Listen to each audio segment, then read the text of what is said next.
Couldn't get it to run any better. Couldn't get it to like cool down. Just running hot. So I started looking at the engine and thinking, and I noticed that this right here had this kind of. Oh, it won't even go that way now. Oh well, I guess I can push it past. But heck, not quite all the way like that. But it was really restricting it. So that ended up being the issue. So you gotta make sure you got that thing on there where it's not binding. And I'm sure most people probably realize that. I just kind of overlooked it. I don't know how it got that way, but anyway. So after I adjusted it, it ran pretty good. Like in my other video, I was talking about, I got this engine running a whole lot better now.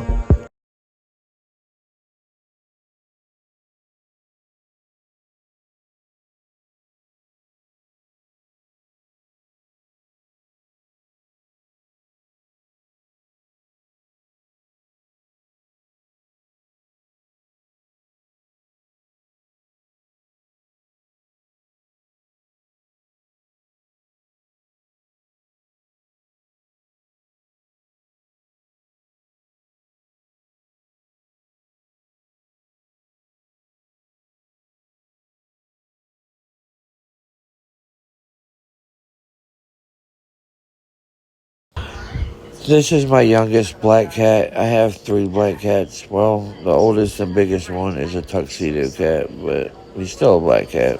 I love my black cats.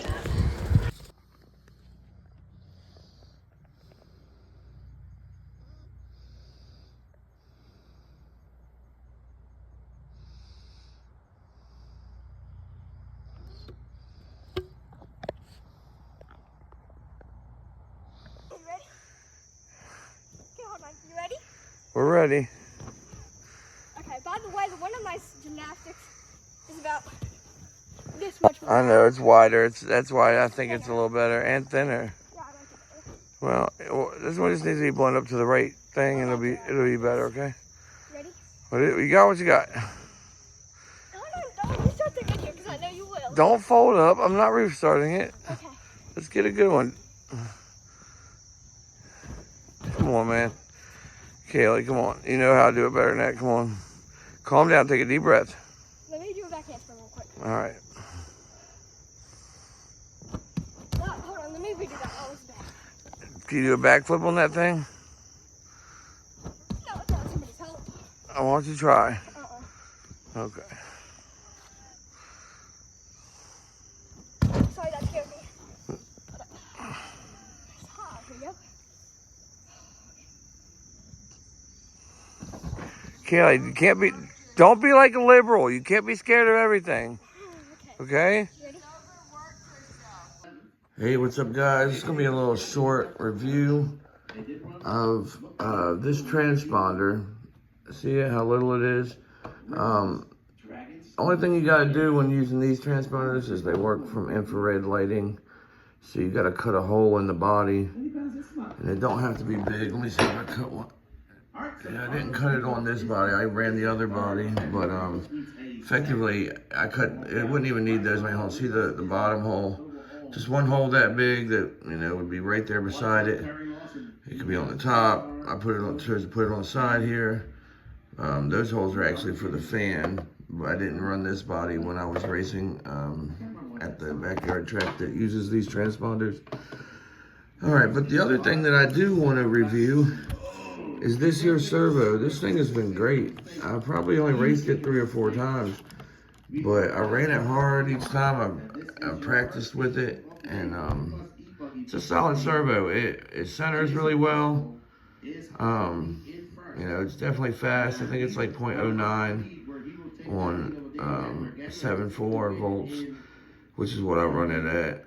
I think otherwise it's like 1.1 or 1.2, 0.12060.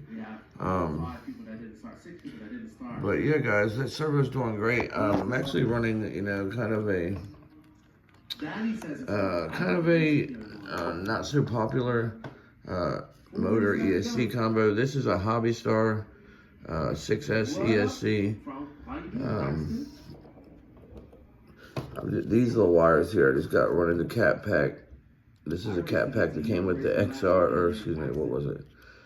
It came with the G3 XR8 that I did have in here, but it stopped working. So rather than buy a new one, I popped this one back in there.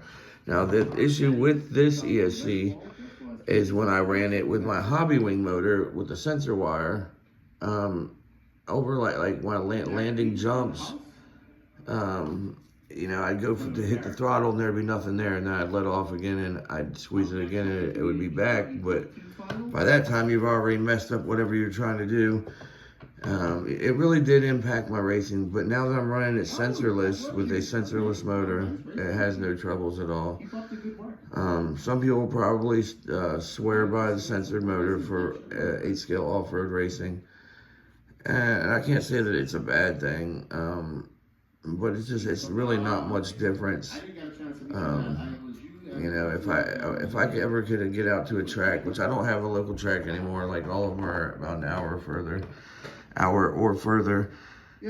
But if I could get some practice time and I could test, you know, running a censored motor versus running a non-censored motor, you know, after practicing several laps where I can get pretty consistent to see if it makes any kind of a difference. I don't believe it would.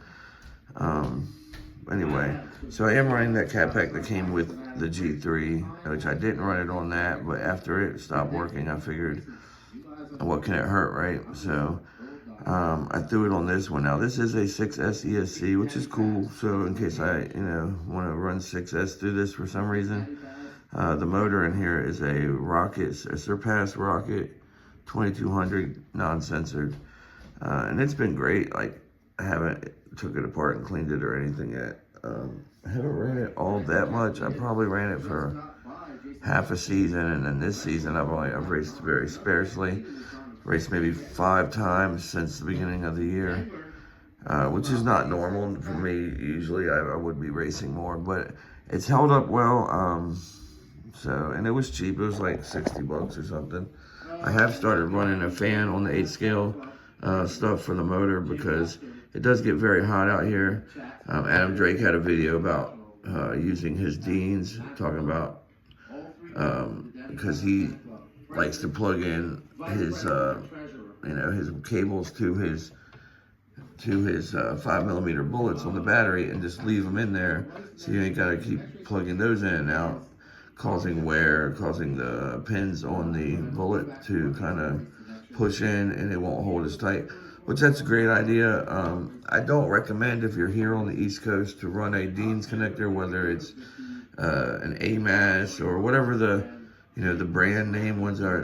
It's really not going to matter. Now, they may last a little longer than just you know, your cheap knockoff ones that you get in a bag of 10 or something. Like, they do have cheaper Dean's connectors, and, you know, more brand name ones are better quality, but they all will fail in heat of like 90 plus here on the East Coast. So I've had it to where it's had motor wires come unsoldered, because when this gets heated up, it sends the heat back through, you know, the wires and everything. So, like, not only will this disconnect, I guess, you know, I don't know, maybe that's not the reason the motor wires came unsoldered, but anyway, it does cause heat, and it will, what can happen is the connector can get stuck together where you can practically not get it apart. Especially, like, I let one of the faster guys drive my car one time when I had a Dean's connector, and, you know, he used that throttle so much that it just, all the amps passing through it literally, like, kind of